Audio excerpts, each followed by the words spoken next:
ఇమ్మడి రవిని పోలీస్ కస్టడీకి ఇచ్చింది నాంపల్లి కోర్టు. సినిమాల పైరసీ, వెబ్సైట్లు, నిధుల సమీకరణపై 5 రోజులు విచారించనున్నారు పోలీసులు.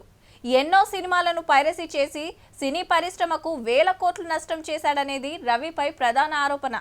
5 రోజుల క్రితం విదేశాల నుంచి హైదరాబాద్ కు చేరుకోగానే రవిని అరెస్ట్ చేసిన విషయం తెలిసిందే. బొమ్మ బంద్ అయింది కానీ రవి అసలు కేసు ఇప్పుడే సురువు అయ్యింది. ఇటు పోలీసులు ఎంక్వైరీ చేస్తుండగానే అటుకెళ్ళి ఈడీ ఊరుకొచ్చింది. మళ్ళా ఏమయ్యింది, ఎట్లా అయింది, ఏం తెలిసిందో మొత్తం వివరాలు మాకు కూడా చెప్పుండ్రని city police boss Sajjanar sir కు ఉత్తరం రాసింది. మనీ లాండరింగ్ జరిగినట్టు డౌట్ ఉందట. అంటే రూల్స్ తప్పి పైకం మల్పుడు, నల్ల పైకం తెల్లగా చేసుడు, ట్యాక్సులు ఎగ్గొట్టుడు, ఇట్లా ఎన్నో ఉంటాయి. ఆల్రెడీ రవి అకౌంట్ ఉన్న 3.5 కోట్ల రూపాయలు బయటికి తీయకుండా బందోబస్తు తాళాలు వేసిర్రు. 4 అకౌంట్లకెళ్ళి 20 కోట్ల రూపాయలు అటుకెళ్ళి ఇటుకెళ్ళి అటు పోయినట్టు తేలిందట. మనోనికి 21 బ్యాంక్ పాస్ పుస్తకాలు, 34 డెబిట్ క్రెడిట్ కార్డులు ఉన్నాయని చెప్తున్నారు.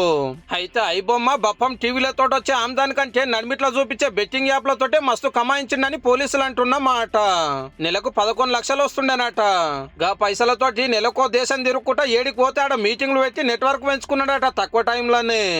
ఇండియాలుంటే ఇడిచిపెట్టారని 80 లక్షలు పెట్టి కరేబియన్స్ దీవులలో ఒక దేశం పాస్పోర్ట్ సంపాదించిందట.